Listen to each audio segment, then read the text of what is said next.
بینەرانی هێژای کوردستان 24 سلااوان لێبێ خۆشحاڵم جارشدی لە پرۆگرامی بۆ هەمان بە ئێوەی هێژا شاد دەبمەوە. کەرکووک ئەو شارەی کە بزوتنەوەی ڕزگاری خوازی کوردستان نێزیک سەدەیەک خوێنی بۆ ڕشت و خەباتی بۆ کرد بۆ ئەوەی کوردستانی بوونی شارەکە بسەلمێنێت، بەڵام دەی ئەم ماگە جارێکی دی ئوتێل ڕەشیدی بەغدا بەکارهاتەوە بۆ یەکلایکردنەوە و تەسفێکردنی حکوومەتی خۆجێیی لە شارەکە بەبێ ئامادەبوونی نوێنەرانی بەشێک لە عەرەب و تورکمان و ئامادەبوونی نوێنەرانی پارتی دیموکراتی کوردستان پارێزگار دانرا. ئەم شەو گەنگەشەی ڕووداوەکانی شاری کەرکووک و دانانی پارێزگار و یەکلایکردنەوەی پۆستەکان دەکەین بە میوانداری بەڕێزان دژوار فایق سەرۆکی بۆردی مادەی 140 هەروەها بەڕێز بەختیار تاڵەبانی چاودێری سیاسی لەگەڵ ژمارەیەک لە گەنج و لاوانی شاری کەرکووک زۆر بەخێربێن سەرچاوان و تفتانوانند. کاک دژوار بەخێربێی. ئەو یەکلایکردنەوە ئەو ڕووداوەی دەی ئاپ چی دەگەێنە لای جەنابەت؟ سوپاس بۆ ئەو دەرفەتە، سپاس بۆ جەنابەت. ئێوەرەتان باش، خۆشحاڵی ئەمڕۆ بەیە کە گەینەوە بۆ گەنگەشەکردنی بابەتێکی زۆر گرنگ. خۆشحاڵم کە برای بەڕێزمان کاک بەختیار تاڵەبانیش لێرە تەواجودی هەیە. بەڕاستی کەرکووک پرسێکی نەتەوەی نیشتیمانی استراتیجیە، جەوهەری کێشەی کووردە، بە ناحەق غەدر لە کوورد دەکرێ، غەدر لە کەرکووک ئەکرێ. ئەمە نزیکەی 100 ساڵە ئێمە خوێن ئەڕێژین، بە مافێکی زۆر سادە و ساکاریش ئەوان پێمان ڕەوا نابینن.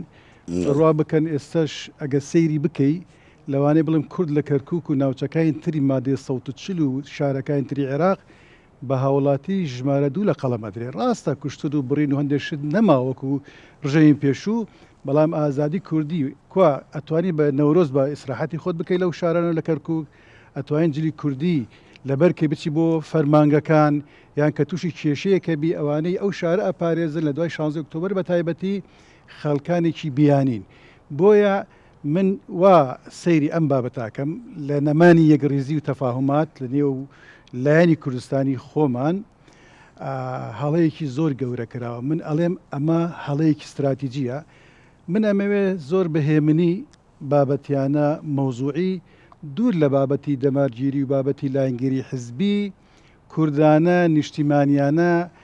سیاسیانە دوور لە جەدەلی بیزنتیش هێلکە لە مریشکە مریشکلی هێلکەیە. ئێمە مناقەشەیەکی مەوزوعی ئەم بابەتە بکەین. ئێمە چیمان کردووە، چیمان دەستکەوتووە، چیمان لە دەست داوە. ئەگەوەی دەستمان کەوتووە زیاتر بێت دەستمان داوە مانای سەرکەوتین، ئەگەوەی لە دەستمان داوە زیاترە لەوەی کە دەستمان کەوتەمانە ئێمە دۆڕاوین. ئەمە هەڵەیەکی استراتیجی وەکو جەنابیش دەڵێی ئێمە سوودمان لە تەجروبەی فەشەلی یان ڕووداوەکانی 16 ئۆکتۆبەر نەکردووە، ئەمەمان کردووە. ئەمە یەکەم دژی هەموو ئەو ڕێکەوتنانەیە کە لە بینی هەولێر و بەغدا هەیە لەسەر کەرکووک و ناوچەکانی مادەی 140.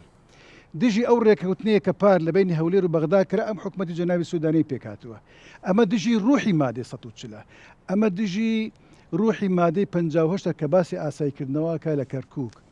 ئەمە کارێکی باش نییە، هەڵەیەکی استراتیجیە. کورد لێرە زەرمەند بووە. من داوا لە شەخامی کوردستانی و شەخامی کوردی ئەەکەم لە کەرکووک بە شێوەیەکی بابەتیانە بڕوانە ئەم ڕێکەوتنە. دوایی یعنی پێش ڕێکەوتنەکەش بانێشتی هەیە باسیکەین. یعنی ئەکرێ دوای 7 مانگ چاوەڕوانی دەرگای ئەنجومەن قفڵ درابێ. ئەمە دژی یاسای هەڵبژاردن نییە، ئەمە دژی یاسا سەروەری عێراق نییە. کوا حکوومەتی عێراقی، کوا پەرلەمانی عێراقی، کوا دەسەڵاتی عێراقی. دەستێوەردانێکی دەرەکی زۆر زەق هەیە. فەرزکردنی بەرژەوەندی نەتەوەی و بەرژەوەندی حزبی زەقەیە لەو شارە. ئەمە وای کردووە کورد پارچە بووە، تورکمان پارچە بووە، عەرەب پارچە بووە. لەوانەیە ئەو ئەجنداتی دەرەکیە سوودمەند بن، خەڵکانێک لە دەرەوەی کەرکووک لە دەرەوەی عێراق سوودمەند بن، بەس بڕوا بکەن ئەوەی زەرەرمەندە کووردە بە دەرەجە یەکەم، عەرەبە زەرەرمەندە، تورکمانە زەرەرمەندە، چونکە ئەم کلد و ئاشوری زەرەرمەندە. چونکە ئەم ڕێکەوتنە لەوانەیە ئەوانەی کە بەرژەوەندی حزبی خۆیان زاڵ کردو، بەرژەوەندی شخصیە، ئەوانی لە دەرەوە لە کەرکک زیاتر لە یاریزانەکەی لە کەرکک تەنها پارتی پێکێتی و ئەحزابی عربی تورکمانی نییە وڵاتانی ئیقلیمی هەیە وڵاتانی دەرەوەیە ڕەنگە بەشێک لەوان لەمە سوودمەند بن کە کورد و لایەنەکان تری کەرککی نەگەن بە عراقی شیعی سوودمەندە ئەو پرۆسەیە من ناتوانم بڵم چکۆ شیعەش هەمویان یەک نین بەڵام ئەبوای حکوومەتی عێراقی کە باسی حکوومەتی عێراقیەکە ناون ئیتحادی لە دوای 15 ڕۆژ بە پێی یاساکە بێ ڕۆژی 15م گەورەترین کەس ئیفتاحی جەلسەکە بکە محافظ و پارێزگار ئەوانتر هەڵبژێرێ ئەگەمە نەبوو ڕۆژی 16 ئۆتۆماتیکیان ئەبێ یەکەم دوای 15 ڕۆژ بێ پارێزگار داوا بکە جەلسەکە بەڕێوە بچێت ئەگەر نەبوو ڕۆژی 16 بۆ خۆیان کۆبنەوە گەورەترین کەس بەتەمەەن ئیدارەی جەلسەکە بداتر کە ئەمەنە بۆی حکوومەت عێراقی مانکی دیاری کردایە کە بەو مانگە جێبەجێ نابێ بەڕێ من داوای هەڵبژاردنێکی نوێی بکردیژال بە کورتی ئەوە مۆڵام بدەوە بەکارهێنانی هوتێل ڕەشیدی بەغدا واتە جارێک کە گەڕانەوە بۆ بەغداد چی دەگەێنێ بۆ لە ئەنجومەنی پارێزگای کەرکوک و لە ناو کەرکووی گلای نەکراوە گەیشتە بەغدا ئەگەر بە کورتی ئەوە مەڵام دەیت جا ئەوەیە ینی کۆبوونەوەی ئەنجومەن ئەبێ لە شارەکە لە خۆی بۆ کوشارەکانی تر عێراق ئەبێ ناو بارەگای ئەنجومەن بێ ئەبوو هەموو لایەنەکان بەشدار بن کە من لەم دەستێوەرداین دەرەکی کە من ئەڵم حکوومەتی عێراقیش تا لە ڕادەیەک تەقسیری هەیە لەم بابەتە ئەوەیە بردیانە بەغدا بۆ سەفەکەیان لەوێ کرد پێشوەختە کۆمەڵە شت کراوە خەڵکەڵی کڕنی فرۆشتنی پێکراوە پارە بەرتیل پارێکی زۆر دراوە بۆی ئەمەی لێ دروست بێ ئەمە دژی بنەماکانی وەکۆڵێ یاسای هەڵبژاردنە هی ئەنجومەنی پارێزگایە دژی یاسا و ڕێساکانی عێراق ئەمە بەڕێی من شتێکی یاسایی نییە خروقاتێکی یاسایی گەورەیە کە تۆ بچی لە بەغدا بە شێوازێکی بەو شوەی کە بینیمان ئەو ئیتیفاقە بکەی باشە بوو بە ئاشکرا ناکەی بۆ لە بارگەی ئەنجومەن ناکەی بۆ هەموو لایەنەکان داوت ناکەی زۆر باشە کاک بەختیار با بپرسم ڕۆیای پارتی ڕێک بەکردەی ئەوەیە کە دژایەتی ئەو کەسە بێ ئەو کەسێتێ بێ کە دەبێتە پارێزگار کە کووردە یانەوە تا دژی ئەوەیە چەندین پۆستی دیکە لە دەست کورد بچێ پێم خۆشە ئەوم بۆ ڕوونکەیتەوە سەردا من سوپاسان دەکەم بۆ دیاریکردنی ئەم بابەتە هەستیارە کە بەڕاستی جێ ئەوەیە زیاتر و زۆر زیاترش هەڵدەگرێ مناقەشە و گەنگەشەی لەسەر بکرێ دەروە هاوڕێی خۆشەویستمان مامۆستا دژوارش سوپاسێکم کە بێکەوە گەنگەشەی ئەم بابەتاکەین هەروە بە خێرهاتنی ئەم ئازیزانە لە خوشک و برایان کە ئازیەتیان کێشاوە تەشریفیانی ناوەوە بۆ ئەوەی لە نزیکەوە گەنگەشەیەکی ئەم بابەتە بێکەوە بکەین بێمەوە سەر پرسیارەکەات ئێمە بەڕاستی دەبێت لەوە گەورەتر بنوارینە ئەم بابەتی کە ئێستا بابەتی بناقەشەی و گەنگەشەی ئێمەیە دیار پێمان خۆش بیان پێمان ناخۆش بێت پرۆسەیەک ڕوویدا و لە جێگایەکی گوماناوی و ئەوە بوو کە بەڕێیان دەژێت پێی سەرۆکوەزیران دەرێنا کە پێش تۆزێ باسی سەرۆکوەزیرانتان کرد و حکوومەتتان کرد من پێم وایە حکوومەت لەناو پرۆسەیان نەبوو هەر وەک چۆن 16 ئۆکتۆبەر حکوومەتی عێراق وەکو دەسەڵات لەناو پرۆسەکەیان نەبوو ئەو ئەم بابەتێککە ئێستا باسی دەکەین ئێمە دەبێت پێش وەخت هەر تاچێکی کەرکوچی کە من هەمیشە گوتومە تاچی کەرکوچی پێش ئەوەی خاوەنی ئایدیایەک بێت پێش ئەوەی خاوەنی پتێڕۆڵینێکی سیاسی بێت کووردە پاشان وەسیلەیەک ئامرازێکی هەڵبژاردووە بۆ برەو بەو تێڕوانینەی کە ئەوێت بەرپای بکات من دەمێ وێنەکە ئەو وێنە گەورەی کە ئێستا لە کەرکووک هەیە محافزێک دانراوە کووردە خەڵکی بە شێوەیەکی گشتی ئەم وێنە گەورەیە دەبینێت ئێمە دەبێت لەم زۆر بە هەستیاری باسی ئەم بابەتە بکەین وێنە گەورەکە ئەوەیە کە پارێزگارێک بۆ کەرکووک دانراوە پێمان خۆش بێیاندا 7 ساڵ تەمەنی پارێزگارێکی سەپێنراو بەسەر کەرکووک لە تعریب لە ڕاوەدونانی گەڕەکە کوردیەکان ئەو گەڕەکانی کە دوای پرۆسی ئازاری دروستکراون لە ڕاوەدونانی جوتیارەکانمان لە نردنە با بڵێن سەرباز و فەرماندەکانی ئۆپراسیۆن بۆ سەر لادەکان و بۆ سەر ئەو گەڕەکەدانەوێڵی جوتیارەکان بڵێ پێمان خۆش بێنە ئەمە کشتێکی باش بوو کە ئەو قورساییە ئەو ناخۆشی کە لەسەر دڵی خەڵکی کەرکووک بوو ئەوە لاچوو دەبێت ئەمە وازح بێت کە وێنە گەورەکە ئەمەیە لای خەڵک بەڵام وێنە بچووکەکە ئەوی کە دیار نییە و نابینرێت هەرڕێک بەلای منەوە وەکو ئەو وایە کە لە قورئانە دەلێت لا تقربوا الصلاة وانتم سکارەکەی ماوە بابەتەکە لە بەرامبەر ئەو پۆستە کورد چەند پۆستکەی ئەم وانتم سكارەکە باز بکەین ئێستا بەڵێ ڕاستە لە وەیل للمصلين الذين عن صلاتهم ساهون ساهون. دەبێت باقیەکەی تەکمیلەکەین وێنە گەورەکە ئێمە دژنین بە هیچ شێوەیەک هیچ کەرکوو پێم وانێ دوو کەرکووکی خلافی لەسەر ئەوە بێت کە پارێزگارێکی سەپێنرا و لادراوە بەڵامی پرسیارەکەم دووە لە بەڵێ، بەرامبەر ئەم پۆستە بەڵێ. چەندی کەی لە دەستداوە کورد جا لە بەرامبەردا وێنە بچکەکەی کە دەبێت تیشکی لەسەر دامرێت زوومی لەسەر دامرێ و کلۆزی لەسەر بێت وێنە بچکەکە ئەوەیە تۆ بەڕاستی بەڕێز وەسفی عاسی لە چاپیکەوتنێکی لەگەڵ کەناڵەکەی ڕێیانکردانی کە کەناڵی یەکی پێلێن زۆر بە جوانی کاری ئێمەی ئاسان کرد کە قسە لەسەر بابەتە بکەین بە هەمان شێوە ڕۆژێ دواتر خەزعەلی لە هەمان کەناڵ کارەکەی ئێمەی ئاسان کرد کە ئێمە لەسەر ئەم بابەتی ئێستا قسە بکەین یعنی چۆن لە 16 ئۆکتۆبر ئەو هەموو وێنە و گرتە فیدیۆیە کردانیش بە هەمان شێوە بۆ ئێمە مایەوە بۆ ڕاست. ئێمە مایەوە وەکو ئارگومنتی بەهێز بەدەستمانەوە قسەی لەسەر بکەین ئێستا ئەم چاوپێکەوتنانە کاری ئێمەی ئاسان کرد بۆ ئەوی ئەم وێنە بچووکە زوومی لەسەر دانێن و بە جوانی پیشان خەڵکی دەین وێنە بچکەکە ئەوەیە کە پێویستی گەورە بکرێت وەسفی ئاسی دەلێت ئێمە مەبەستمان بوو پۆستەکە دابەشی سێ بکەین بۆ ئەوەی هیچ پارێزگارێک وەکو پێشووتر کە هەبووە نەتوانێت دەسەڵات و هەژمونی بەسەر شارەکەیان بسەپێنێت ئێمە لە کاتێکە کە ئەم پۆستەمان داوەتە کورد لە ناویانە یەکێتی نیشتیمانی ئەو وا دەلێت بەڵێ لە بەرامبەردا ئەگەر بیکەیتە تای تەرازووەوە ئەم لە بەرامبەردا کاکەیتە تای تەرازووە کە ئێمە فەرماندەی ئۆپراسیۆنەکانمان وەرگردووە فەرماندەی پۆلیسی کەرکووکمان وەرگردووە فەرمانگەی با بڵێن باری شارستانیمان وەرگرتووە و هەتا دوای ئەوەی کە ئەو ریزی کرد 19 پۆستی هەرە گرنگ و هەستیار لە شاری کەرکووک وەرگرتراوە لە تەنیشت ئەوەشدا 18 پۆستی هەستیار و گرنگ بۆ برایانی تورکمان دانراوە تۆ لەناو ئەم جەنجاڵی پۆستە گەورە و هەستیار و گرنگانە کە لە هەمویان گرنگتر فەرمانی ئۆپراسیۆنەکانە کە خەڵکی کەرکووک بەدەستیەوە ماوەی ئەم 7 ساڵە بەڕاستی تاڵاویان چێشتووە تۆ دەی ئەمە بۆ تۆ نامێنێت وەسفی ئاسی دەگرێتەوە چی دەلێت دەلێ ئێمە کە ئەمە لەسەر تەرازویەک دابنین پارێزگار کە بەداخەوە من دەیلێ من پێشم ناخۆشەکەم قسەیاکەم پارێزگار هیچ بەهاو قیمەتێکی نامێنێت ئەمە بۆ من ناخۆشەکو کوردی جۆم لێ ئەبێت بەڕاستی پێش ئەوەی تەوهین بێت بە کورد لە ناو کووردا بەیەکێتی تەوهینە بەیەکێتیە تەوهینەکە لێ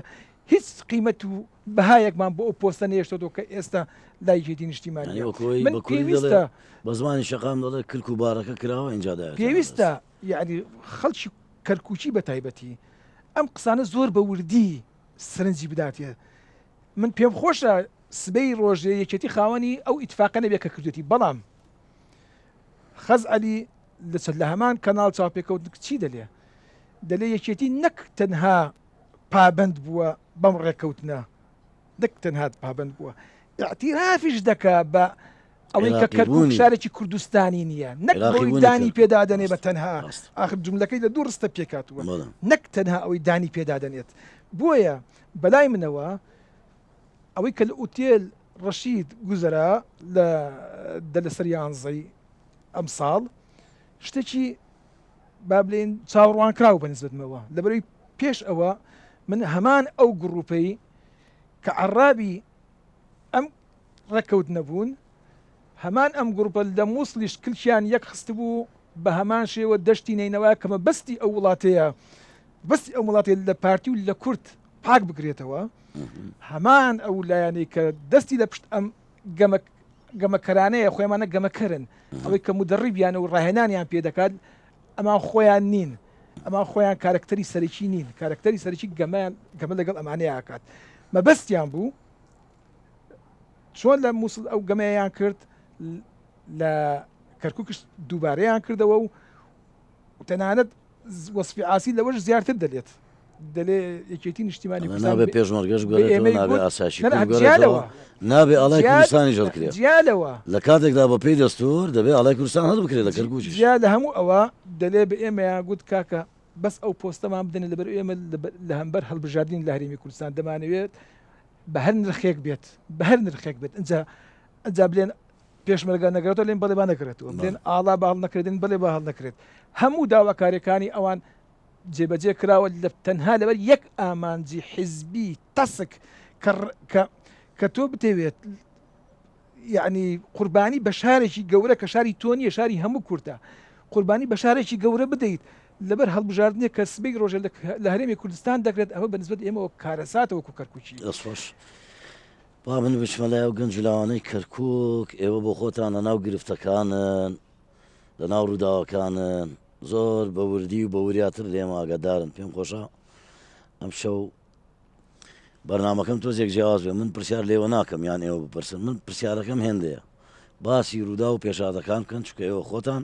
لە ناو واقعەکە دەژین کەرم کەن زۆر سپاس بۆم دەرفەتە سەرچاوان هەڵبەتە دوو مەترسی زۆر زۆر جدی هەیە لە سیاست و لە ڕێککەوتن لەگەڵ لایانی بەرامبەرجار لە هەر ناوچە شوێنێک بێت یەکەم ئەوەیە کە تۆ لە ڕێگەی ڕێککەوتن نامەوە چییە بیتەوەکو مامۆستا دژوار باسی کرد وە چی ئەدۆڕێنی وە خاڵێک تر ئەوەیە چۆن تۆ لە ڕێگەی دەستور و یاساوە شەرعیە لە دەسەدەی من لێرە پرسیارێکم هەیە ئێمە کە ڕاپەڕینی ساڵی 1990 ئەنجام درا کورد بۆ خاوەنی دەسەڵاتی خۆی بۆ خاوەنی دەسەڵاتی ئیداری سیاسی سەربازی ئەگەر کورد لە 91 ڕاپەڕینی کرد ئەگەر نەیتوانیە ئاڵای کوردستان هەڵبکە ئەگەر نەیتوانی باە دەسەڵاتی ئەیداری هەبوو باە ئایا ڕاپەڕینەکە سوودی چی دەبوو بەڵام لە نەتیجا ئەو ڕاپەڕینە بووە هۆیەوەی کە کورد ببێتە نموزەجێکی جوان لە نەڕۆژهڵاتی ناوەڕاست و لە جیهان ئایا ئەم ڕێکەوتنی کە لە کەرکووک کراوە چی بۆ جوتیارانی کورد دەکات چی بۆ هێزی پێشمەرگەی کوردستان دەکات کە لەم ناوچانەی کە خوێنیان بۆ داوە دوورن چی بۆ ئەو کەسانە دەکات کە زەویزاریان داژیر کراوە بەڕاستی ئەمانە هەمووی گرفتن یەکێک لەو گرفتانەی تریشکە هەیە کە بەڕاستی جێگای پرسیارە ئایا ئەم سەرژمێری کە دەکرێت کورد لە هیچ شوێنێک دەسەڵاتی ئیداری نییە کە بتوانێت ماهیەتی یاخود میکانیزمی جێبەجێکردنی ئەم سەرژمێریە کە بە دڵینەتەوەی یاخود هاوسەنگی تێدا بێت زۆر باشە ئەمە گرفتە کەمە پرسیار بۆ میوانانی من بە دیوێچکە بۆی وەڵامی هەمووی دادەوە کاک دژوار دوای هەمووی لێک پرسیار کۆ دەکەمەوە بەشداریکردنی ئەو گەنجە کەرکووچە مادەی 140 چی بەسەر دێت دوای ئەو ڕێکەوتنانە من شتێکم هەیە پێشەوە ئەو وەڵامە بدەمەوە چکە وتم دژی مادەی 140 ڕیسیە ما بێتەوە بە خوری ئاستەنگمان بۆ دروستەکە بەڵام من حەزەکەم وەڵام بۆ ئەوانەی کاڵێن کەرکووک کوردستانی نییە زۆرینە کورد نییە من حەزەکەم وەڵامێکی کورتی ئەوان بدەمەوە ڕافعەکەی جەنابی خوارێ خۆش مامزەلال پێما بێ بەڵگێ دووەمیش ینی حەقە لە ئێمە پرسیار بکەن بۆچی داواکەن پارێزگاری کەرکووک کورد بێگە ئیجازەم دێ من بە ئەمڕون کردنەوە بدەم ئێمە نین ئەیڵێن کە کەرکووک کوردستانیە جەنابی سەرۆک بارزانانی ئەڵێ کەرکووک شارێکی عێراقی تا ئێستا چکە پێش بستووە کەرکووک شارێکی عێراقی نەبوو ویلایەتی مووسڵە بۆ کەرکووک ویلایەتی مووسڵ بووە بەڵام ئەڵێ کەرکووک شارێکی عێراقیە بە ناسنامی کوردستانی چۆن ئێماڵین کوردستانیە ئەوە ئێمە نین ئەیلین ئەوە بارزانانی نییە ئەوە پارتی نییە ئەوە کوردەکان نین ئەگە سەیری ئەرشیف و بەڵگە و نەخشەی لای ئەرشیف عوسمانی بکەی لای بریتانی بکەی لای ئەڵمانی بکەی لای رووسی بکەی لای فەڕەنسی بکەی ئەوانەی پێش جەنگی جیهانی دووەم و پێش جەنگی جیهانی یەکەم هەمووی ئەمانە ئەسلمێنی کەسە پێتانەڵێ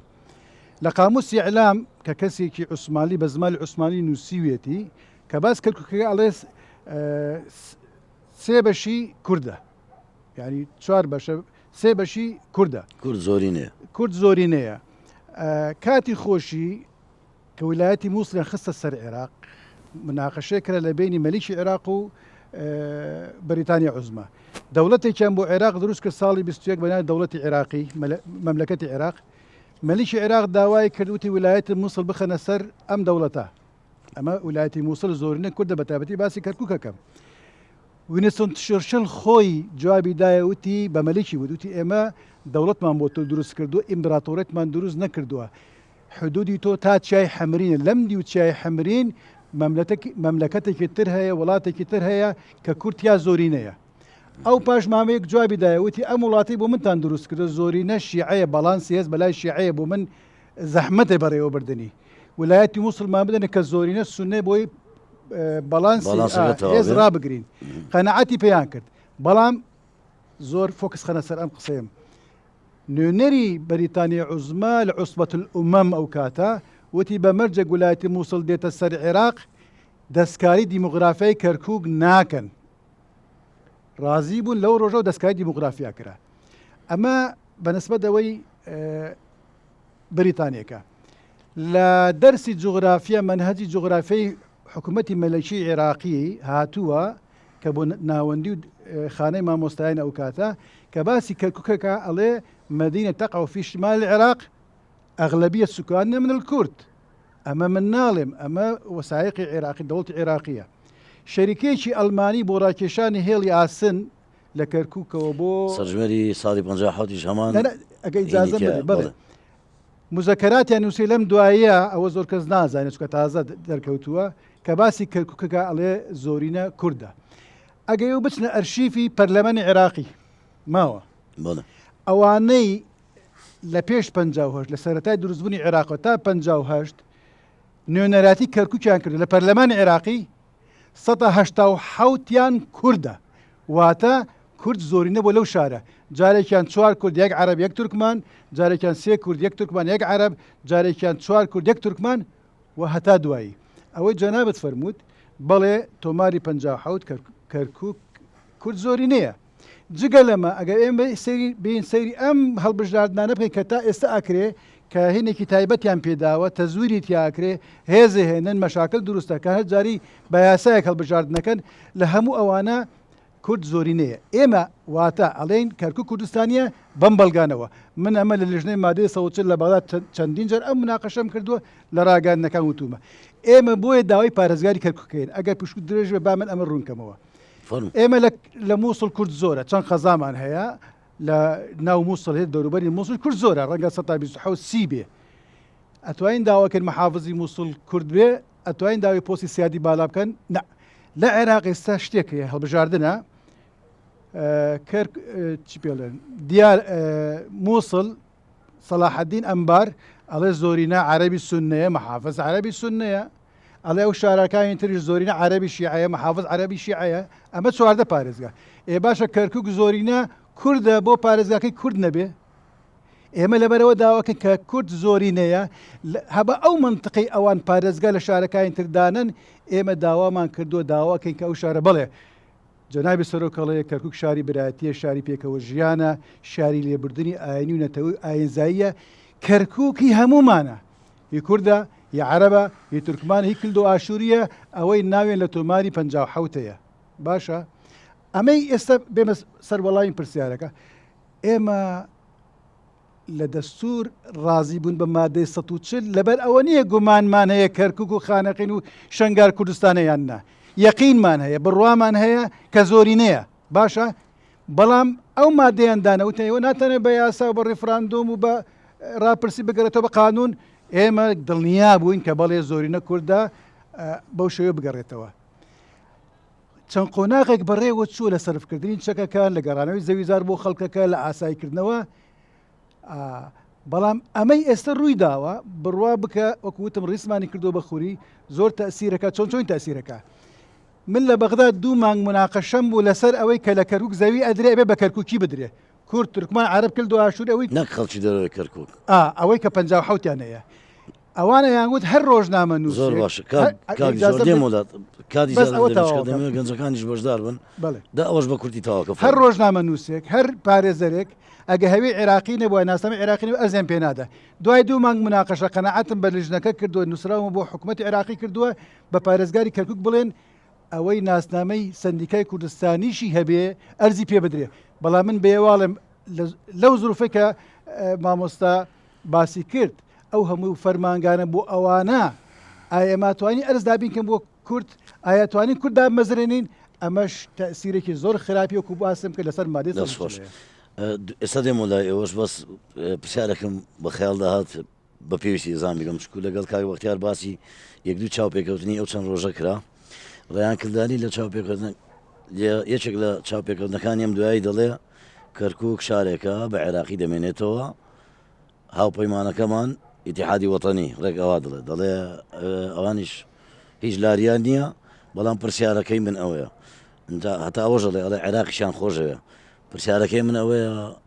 هەتا سەروا بەڕێوە دەچێت بە بڕای جەنابەت بۆیان دەچێتە سەر ئاوای من پێم وایە ئەم هاوپەیمانیە سێقۆڵیە کە بەڕاستی ئەگەر یارمەتیم بدەیت بە جوانی باسی ئەم هاوپەیمانە سێقۆڵیە بکەم هاوپەیمانی نێوان ئەم کەسەی کە دوای 2014 پەیدا بوو ناوی ڕێیانە کە گومان لە ناسنامەکەش یەکرێت کە کلدان بێت لەگەڵ قەیس خەزعەلی کە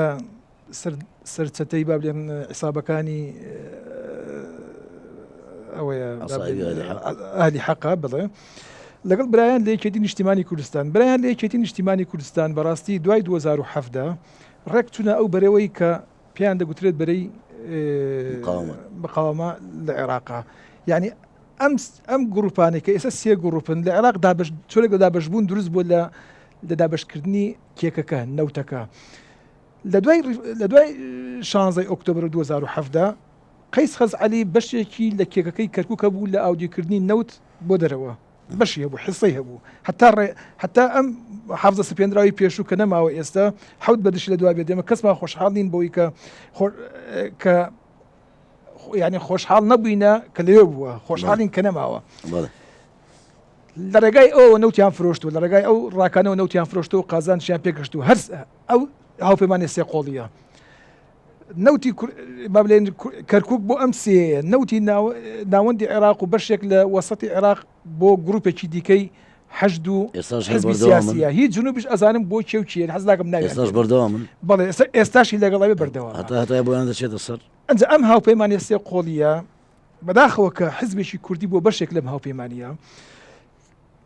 هیچ ئامانجێکی سیاسیان نییە هیچ ئامانجێکی سیاسی بۆ خزمەتی عێراق وەکو ئەو دوو میلیشیای بابیلۆن و میلیشیای سابەکانی ئاهلی حەق و بەداخەوە حزبێکی ڕەسەنی وەکو یەکێتی نیشتیمانی کوردستان کە خاوەنی سەدان شەهیدە و هەزاران شەهیدە و خاوەنی کاریزمایەکی وەکو جەنابی مام جەلالە خوا ئافریکات ئەم سێیە ئێستا تەنها ئامانجیان ئەوەیە بەڕاستی ئەم سێ حزبەش بەشێکن لە دەوڵەتی قول لە عێراقدا دەوڵەتی هاوتەریب لە عێراقدا ئەوەی کە پێشووتر بۆ هەشت مانگ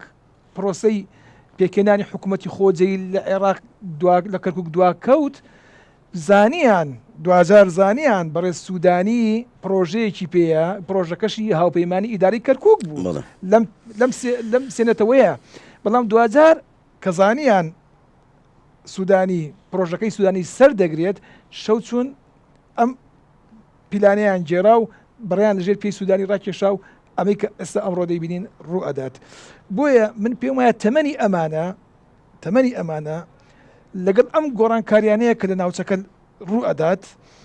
و ئەوەی کە ئێستا لە عێراق کە ئەوان بوونێتە با بڵێن هێزی شەڕکەری عێراق بۆ دەرەوە ئەمانە تەمەنیان ئەو تەمەنە نییە وەکو حزبی ڕەسەن بن بەداخەوە کە حزبێکی کوردی حزبێکی ڕەسەنە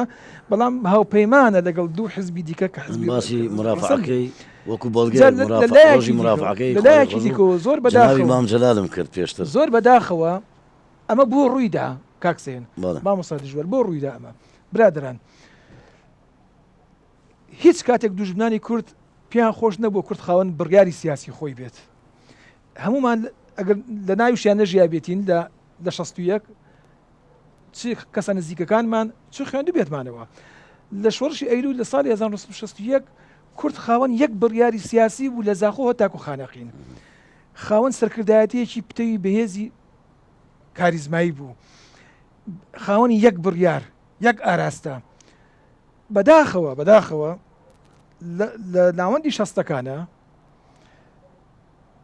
ئەوەی کە پێی دەگوترێت باڵی مەکتەبی سیاسی شقاقێکیان لەناو کورد دروست کرد بوو ئەوەی کورد قەت خاوەن یەک بڕیار و یەک سەرکردەی سیاسی نەبێت شۆڕشیان ویستیان دەرگای ئەم کەسایەتیەوە کە بانجان کرد بۆ ئێران بە سەراحەت بیرین شۆڕش ویستیان لە ڕێگای ئەوە شۆڕش هەڵوەشێننەوە باشە ئەگەر بیت وێنەکە بگوازیتەوە بۆ 2017 هەمان سیناریۆ هەمان دەوڵەت لەناو هەمان ئەوانەی کە پێشووتر پیان دەگوترا باڵی مەکتەبی سیاسی کەسایەتێکیان هەڵبژارد و بردیانە ئەوێ وتیان وەرە چۆن ئەو کاتە ئەو کەسایەتی کۆنیان هەڵبژار گوتیان ئێوە خەڵکی خوێندەوار و ڕووناک بیر و خەڵکی تێگەشتون ناکرێت بۆیە بەستم ئەو ئەم پەیامە بگەێنم لە ڕیفراندۆمە کە کورد بۆیە خاوەنی یەک بڕیار سەر تاسەری کوردستان بە یەک بڕیار کورد قەراریدا کە ئێمە لەگەڵ ئەوەی بڕیاری پارێر لە سەردوسی خۆمان بدەین ئەمە زەنگێکی زۆر مەترسی بوو ئەو وڵاتی کە لە شەستەکانە ئەو ئینشقاقی لە ناو کووردا دروست کرد ئێستا ئێمە دەناو ئینشقاقێکی زۆر مەترسیداین شقاقێکی زۆر مەترسیداین. دەستخۆش با بچمە لای ئەو خاتونانە بزانم دێمە لای تۆش بۆ تاوای درەوە کاتم بۆ ئێوە تەرخان کردووە. خاتون تۆ کەرکوچیت پێم لەوانێت دەرچوی زانکۆژی وایە؟ بەڵێ من دەرچوی شارستانیم دەرچووی ئەندازیاری شارستانی. باشە باسی کەرکووکم بۆ بکگەر مامەڵەیەکی تەبێ لە دام و دەستگاکانی حکوومەت چۆن مامەڵە لەگەڵ کوردەکان لەگەڵ خانمێکی کورد بە تایبەتی ئەگەر بتانەوێ دەرچوانی زانکۆ بتانەوێت دامەزرێن فۆرمێک وەربگرن بچن بە دووادات چون بکەن بۆ دامەزراندن چۆن مامەڵەتان لەگەڵ دەکەن؟ ئێوارە باش سەرەتا دەستخۆشیەم بەرنامەیەتان دەکەم بە خێراتنی میوانەکان ئەەکەم. ئێمە وەکو گەنجێکی کەرکووکی کەوا لە کەرکووکین مافمان زۆر خوراوە بە تایبەتی لە کاتی دامەزراندنە. ئێستا بڕۆ بۆ داوا و دام و دەستگایانی کەوا هەیە بزانە چەند گەنجی عەرەب دامەزراوە بزانە چەند گەنجی کورد دامەزراوە جیاوازیەکی زۆر لەسەر ئەو بابەتە هەیە.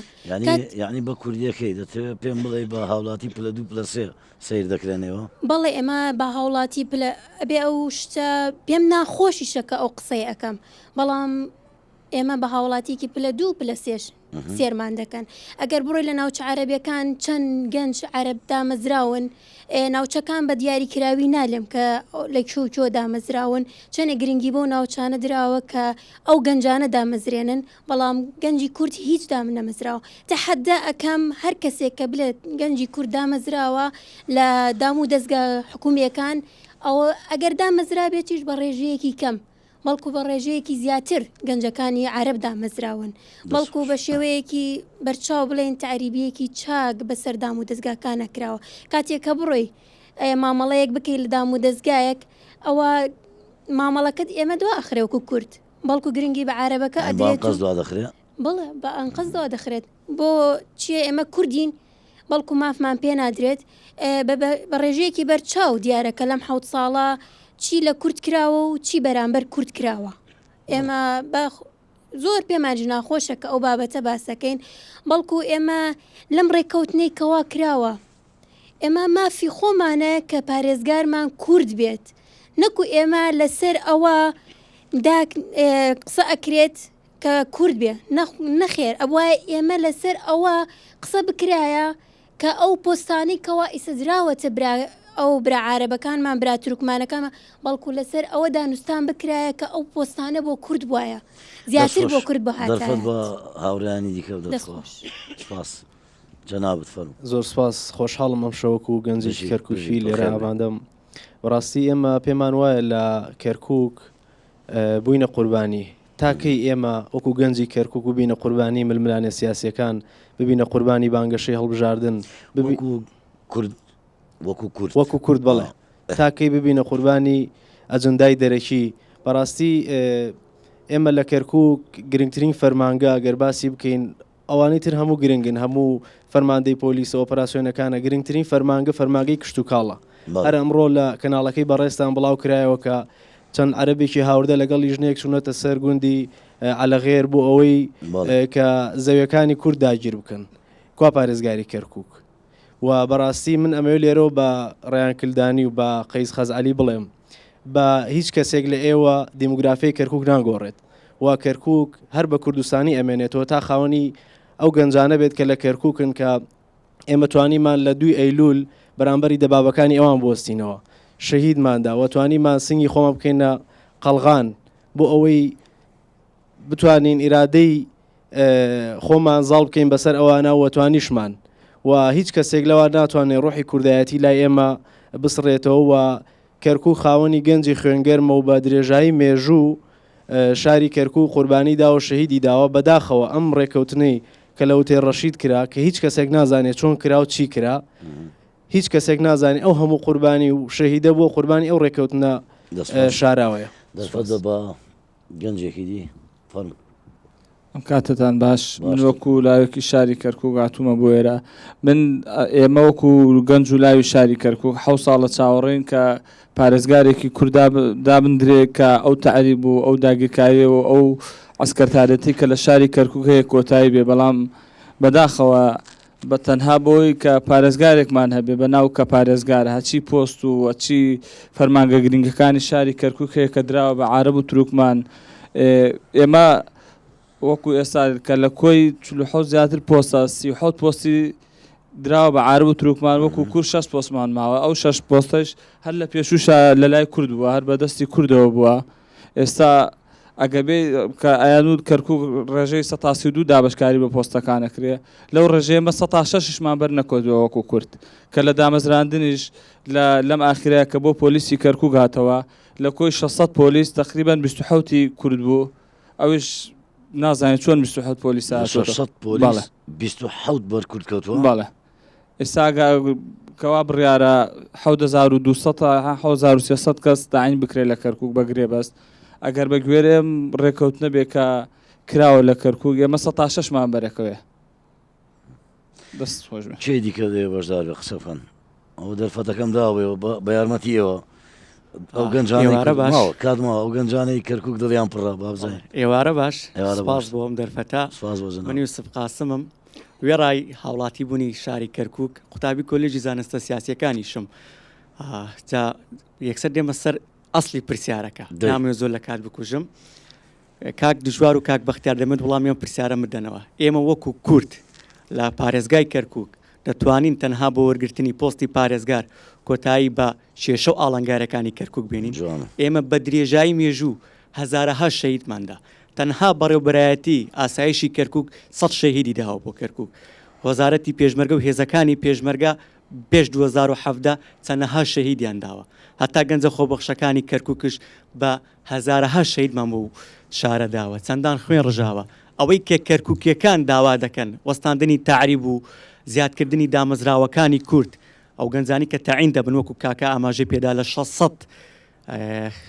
دامەزراوە بۆ کەرکووک 27 کورد بوو ئەمە کارە ساتە ئێمە دەتوانین بۆ پارێزگاری کە لە دوایش دەی ئابۆ لە هوتێل ڕەشی لە بەغدا دیاری کراوە کۆتایی بە ئاڵنگارەکان بێنین و ئێمە ناتوانین باسی کۆتایی هاتنی تعریب بکەین تا پەیکەری پێشمەرگە ئازاد نەکرێت ئێمە لە دەواازەی کەرکووک تعریب کراوین چۆن باسی ئازادبوونی کەرکووک بکەین ئێمە وەکو کەرکووکیەکان بەو ئومێدەوە چوونە سەر سندوقەکانی دەنگدان تا کۆتایی بە ئاڵنگارەکان بێت من قوربانیەشی 16 ئۆکتۆبرم وەکو پرسیاری کە لەو دادێت کە دەمێ زۆر بە کورتی ئاماژەی پێ بکەم من لەم چەند ڕۆژە سەردانی دائیرەی نفوسی کەرکووکم کرد بڕوا دەکەی بە منداڵە تۆ هێشتا لە دایک نەبووتی بڕۆ بەیان وڵادم بۆ بێنە تۆ لە دایک نەبووتی منی نردۆتەوە کۆیە 1 ساعت لە کوێ نەژیاوم دەڵێ ئەوە داتای بەغدایە و تۆی نردۆتەوە بۆ کوێە من چەند ڕۆژێکە بە دوی معاملاتی بەیان وڵادە کەوتم تابی سلمەنم کە لە کوێ لە دایک بووتم لە کاتێکدا لە کوێ لە دایک نەبووتم هاوڵاتیەکی کەرکووک من لە کەرکووک لە دایک بووتم سوپاسان دەکەم دەست خۆش کاک دژوار دێمە لای جنابەت هەموو ئەو کێشانەی ئەو گەنجانە باسییان کرد بۆ وەرگرتنی تەنها پۆستێک کە پێی دەودرێ پارێزگار ئەو کێشە و ئاڵنگاریانە کۆتایی پێ دێنێت چارەسەر دەبێت لە کاتێکدا ئەو هەموو پۆستی دیکە لە کورد وەرگیراوەتەوە بەڕێزان مشکلی ئێمە شەخص نییە بابەتی حزبیش نییە ئێمە حەزمانە کرد ئێستا زۆر دڵخۆشین کاڵێن پارێزگار کووردە زۆر باشە بەڵام ئەو پارێزگارە بۆ 3 ساڵ نەبێ دوو شێواز هەبوو بۆ وەرگرتنی پۆست یا ئەوەتە بڵێین ئێمە لە کەرکووک 50 زائید یەکین وەرم پۆستەکان یەکەم پارێزگای بێ کورد بێ دووەم ئەبێ پۆستەکان 50 زایدێکی بۆ کورد بێ تەمەنەمەیان قبول نابوو ئەیانگو لەسەر ئاکامی ئەم هەڵبژارنی ئەخی کە خراپە بۆ کورد کوردە بۆیان 9 کورسی بهێنایە ئەبێ گلەی لە خۆشمان بکەین کە هەندێکمان نەچونە سەر سونقی دەنگدان ئەگە بەم ئاکامە خراپەشی کە ئێمە 7 کورسی لە کەرکووک ئێمە ناڵین 2 کورسی ناڵێن 5 حوتین ئەبواە زیاتر لە 140 پارێزگار زیاتر لە 140 پۆستەکان بۆ ئێمە بواە باشە حەزەکەم ئەوە بزانن ئێمە لەگەڵ ئەو بن پارێزگار کورد بێ هەر کەسێک بێ حزبی بێ بێلایەن بێ مهم کورد بێ ئەکرا هەموو حزبەکان بە بەراگەورایەتی پارتی و یەکێتی حزبەکانی تریشان بهێنایە بیاوتە ناومان بدەنێ ناوێکی زۆران بهێنایە لە چەند فلتەرێک چەند دانیشتێک لەو ناوەنە دووسێ کەسێ هەڵبژاردەیە بیانوتە بەلایانی مفاوەزی تورکمانی و عربی و عێراقی ئێمە ئەم سێناوەمانەیە کامی هەڵبژێرن ئێمە لەگەڵین. تەنها پۆستی پارێزگار مهم نییە بۆ کەس باسی بەڕێوەبراتی نەفتی شیمال ناکە، نەفتی باکوور، مەتار، دەسەڵاتی قەزایی، حاکمەکان بۆ باسی ئەوانە ناکرد. ئەمان هیچی کورد نین، ناژدرێ بە کورد.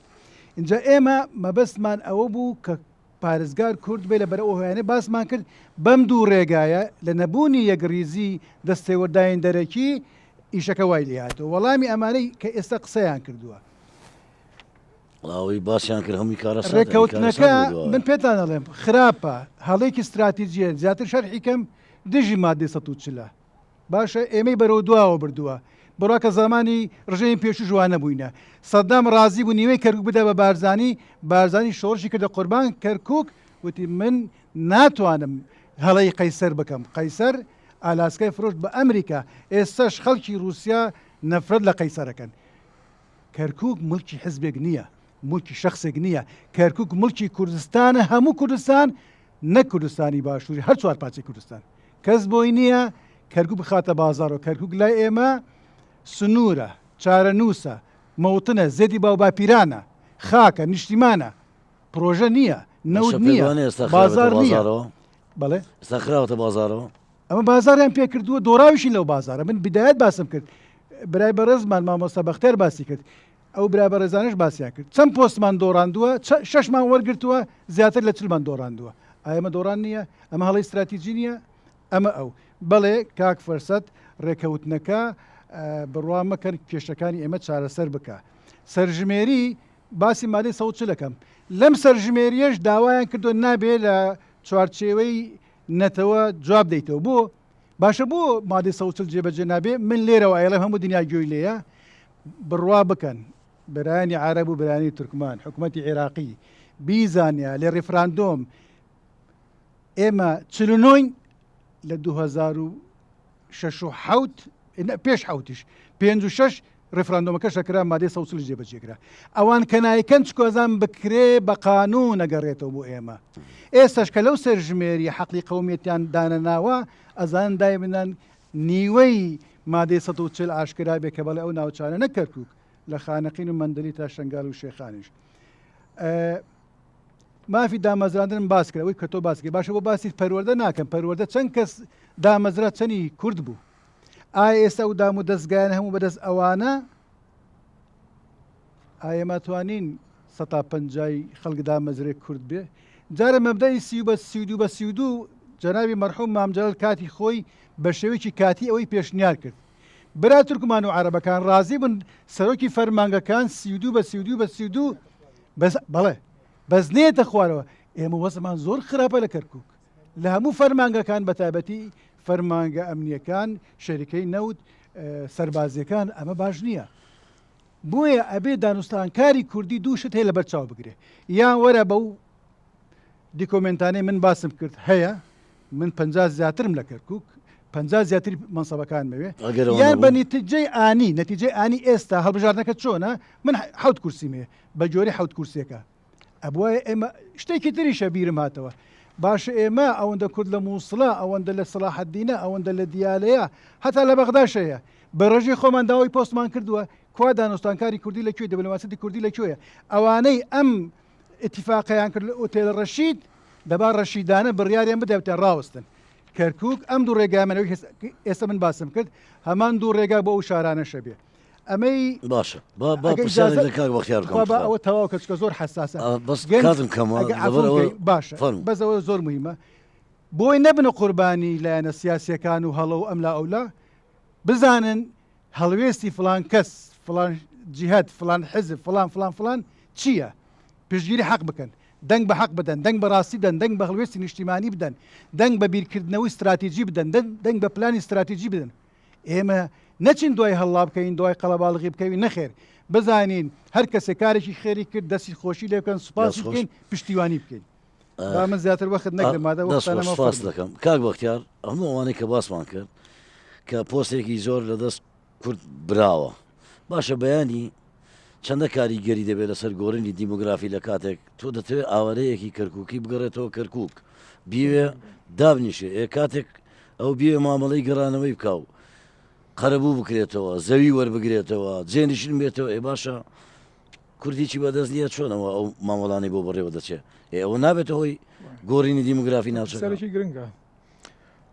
من پێشەوەی وەڵامی ئەو پرسیارە گرنگت بدەمەوە خۆ پرسیارێک دەبێت کاتم کەم وڵی دەبێت ئەم پرسیارە هەموو کەس خۆی بیکات ئەم پرسیارە هەموو کەس لە خۆی بیکات بۆ ئێمە وەکو کورد بووینە دوو بلۆک لە هەردوو بلۆکەکەیە ئێمە کەمی نەبووین لە هەردوو بلۆکەکەیە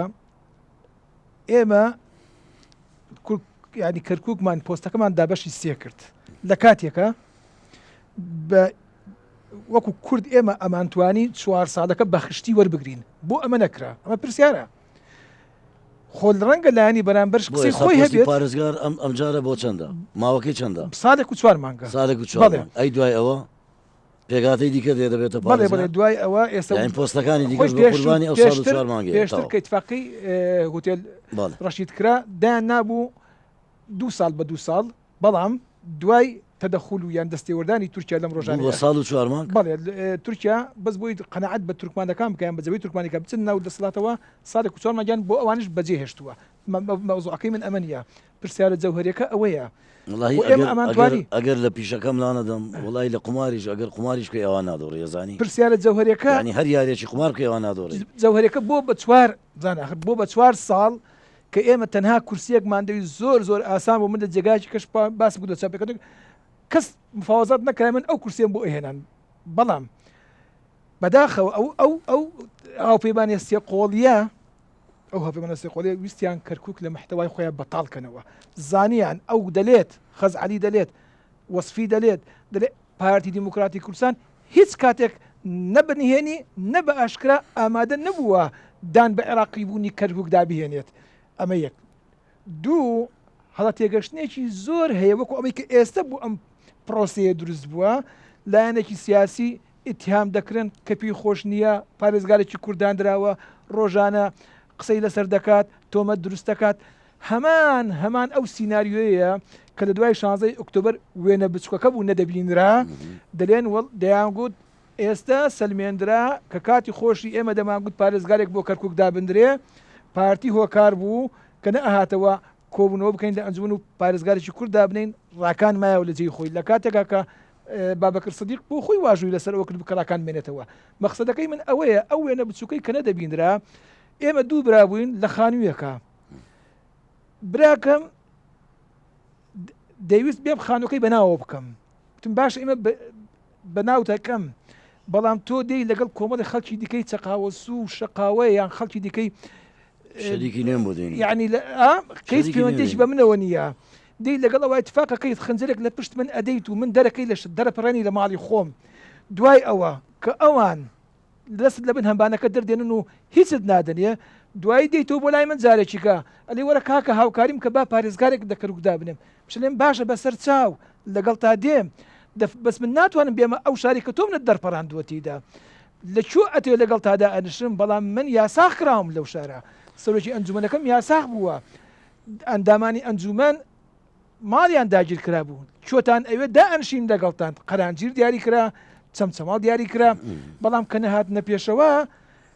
وای کرد کە ئەو پارێزگارە لە جگای خۆی بێنێتەوە ئەم وێنەیە نابیندرێت وێنە گەورەکە دەبیندرێت کە پارتی ڕاستە پارتی دابنشتایە لەگەڵ یەکێتی پارێزگارێکیان لە دوای 16 ئۆکتۆبەردانا بەس چێ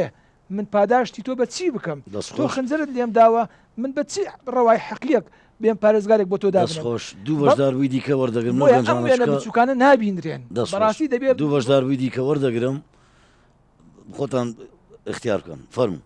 ئەگەر مایکە لەداتە باش بەس بە کوردی چکە کاتم زۆر کەمە دەمێت دو پەیامیش لە میوانەوەگرم فەرموو دەمێ باسی چەند مەترسیەک بکەم بەس بە کوردی دەکەم بەڵێ ئەمە لە پێش ڕوودای 16 ئۆکتۆبەر کە هێزی ئاسایش و پێشمەرگە و خەڵک خۆی پێشمەرگە و نەخۆ بەخش خەڵک خۆی پێشمەرگە بوو خۆی ئاسایش بوو لە دوای حەدەسی 16 ئۆکتۆبەر ئەو خیانەتی کە ڕوویدا بەداخەوە زۆربوونی مادەی هۆشبەر کە ئەمە ئیتفاقێکی بینی وڵاتی ئەقلیمی و لەگەڵ ناو خۆی کەرکووکا بوو کە گەنجانمان هەبوو تەدمیر بوون گەنجانمان بوو بە مادەی هۆشبەریان بەکاردەهێنا زایدەن دەبوونە تاجر ئەمە یەک دوو بۆشایی ئەمنی هەبوو دەمان بینی لە پردێ دەدرا لە پێشمەرگە لە خاڵەکانی دەوروبەری چیمان هەر زۆر دوو ڕۆژ پێش ێستا لێ تیرۆریستێک کە دانی بەتاوانەکەین ئەوانی کەوا لە لای جەوەڵبۆڕ و لەیلان و ئەمە گەورەتری مەترسیە قایدی شۆرتە ئێستا عەرەبە مدیری نەزدە عەرەبە ینی دڵنیاتانەکەم لەوەی کەەوە هەر تیرۆریستێک لەو شارە دەگیرێت ناگاتە 6 مانگ حکومەکەی بە چەند دەفتەرێک دۆلار بەردەدرێت ینی ئەمە هەمووی مەترسیە کە ڕوو دەدات ئێمە زۆممان باسمان کرد کە پارێزگات چیە پێم خۆشە مەترسیەکان باسکەین ینی ئەمە مەترسیەکە بۆ ئەوێ باس ئەو برایە من تەهیدێکی قسەی و برایە دەکەم باسی نفوسی کرد منێکێکی کوڕی پورم بوو باشە براکانی هەمووی نفوسیانە بوو لە لەیلان خۆی هیچ ئەوەلیاتێکی نەبوو هیچ بە مەبلەغی پارە بۆیان کرد یعنی ئێستا لە کەرکووک گوای لێ هاتووە یەکێکی عالی خۆم خێزانی خۆم بە منیان گوتو بە 6 وەرەقە تەعینەکەی لەسەر مامۆستایی ینی ئەمە کفرە کە خاوەن ماڵ بۆتە غەریب بۆتە خاوەن ماڵ لەو شارە وە کار چییە پرسیارێک ئەەکەم و تەواو بۆ مامۆستا جوار و کاک بەختیار ئایا کەرکووک پێویستی بە ڕاپەڕینێکی سەرتاسەری نییە بۆی کەەوە ئاڵای کوردستان بگەڕینەوە چکی لەوە دڵنیان بە ئیتفاقی ئاڵای کوردستان ناتە سەر و پیکەرە پێویستی بە ڕاپەڕین نیە دەست خۆشەوە دیکەینە پرسیارتەوە ئاخیر بەشدار بوو تخواچکە فەرموو جەنابیشت فەرموو من لە کەرکووکی دڵی کوردستانەوە هاتووە بەخێر بێ سەرسەرم ئەگەر کۆمەڵە کەسانێک بە عێراقی بوونی ڕازین منم پرسیارەیان لێ یەکەم ئەو هەموو پێشمەرگە کەڵەمێردا ئەو هەموو کوڕا ئازا و جوامێرە بۆ شەهیدکران لەسەر چی شەهیدکران ئێمە تا حەمرین سنووری ئەمە نەبوو سەرجەم برادران باسی پۆستی ئەمنی و کشت و کاڵیان کرد بەڵام یەک خاڵێک باز نەکرا پۆستی سەرۆکی زانکۆی کەرکووک بە هەموو شێوەیە ئێستحقاقی کووردا سەرجەم بەشەکانی زانکۆی کەرکووک کشتی بۆتە عارەب و تورکمان لە سەتانەوەتی کشتی بۆتە عارەب و تورکمان بۆ قوتابی کورزەرن من دەبێ تاقیکردنەوەکانی کۆتایی ئەم ساڵ ئەگەر جەنابتان بینی بێتان چەندەها قوتابی کشتی کەوتونە بۆ ئەگەر تەماشا بکەن کشتی قوتابی کووردە بۆ دەیانەوێ قوتابی کورد لە نێو زانکۆی کەرکووک بچەوسێنەوە هۆکاری ئەمە چییە هەر ساق من دەست ناخۆش بێ بۆم بەرنامەش کاک دژوار لە سی چرکە وەڵامی ئەو دوو گەنجەم بۆ بدەوە سی چرکەش دەدەم بە کاک بەختیاری چکە بەرنامەکەم کۆتایی پێات بمورن بەرنامەکەم کۆتایی پێات باسی کۆمەڵێ ناوی کرد کە باسییان کرد اتفاقمان کردووە کەرکووک کوردستانی نییە عێراقیە ئاڵا قەدەغەیە نابێ پێشمەرگە بێتەوە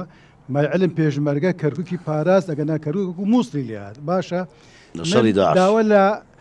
ئەو لایەنە سیاسەکەم کەم ڕێکەوتنەی کردووە با وەڵامی ئەمانە بداتەوە ئایا ئەو ڕازیە بە کوردستانی کەرکووک بە عێراقی ڕازیە ئایا ئەو ڕازی ئاڵە نەگەڕێتەوە ئایا ئەو ڕازیە پێشمەرگە نەگەڕێتەوە گەیشت ئەگە ئیجازەم بدەی کەرکووک چەند جات جەنابی سەرۆک مەسعود بارزانی وتێتی خەڵکی خۆڕاگرن بوونەتە قوربانی بەڵام ئەو خۆڕاگریان بەرهەمدارە بێ ئینشاءڵڵا ئەو وەزعش هەر ئەگۆڕین بەدەست و بازی ئەو گەنجانە کاک بەختیار تەنها سی چرکە سی چرکە من بە پرسیارێکی زۆر منطقی ینی لە هەمومان و لە خۆمان و لەوانش دەکەم کات بژاردنەکەیان کرد کە ئەو ڕێکەوتنەیان کردووە کەس ئەتوانێت قەنەعەت بە من و خەڵکی کەرکووک بهێنێت خەزعەلی و ڕێیان کلدانی لە من دڵسۆزترن بۆ کەرکووک دەست خۆش پەیامەکەی تۆش گەیشت بۆ ئەوان شاگەشکە بوونە بەوەی کە پارێزگارێکی کورد پارێزگارێکی عەرەب لادراوە پارێزگارێکی کورد دانراوە قەت دەچێتە عەقڵ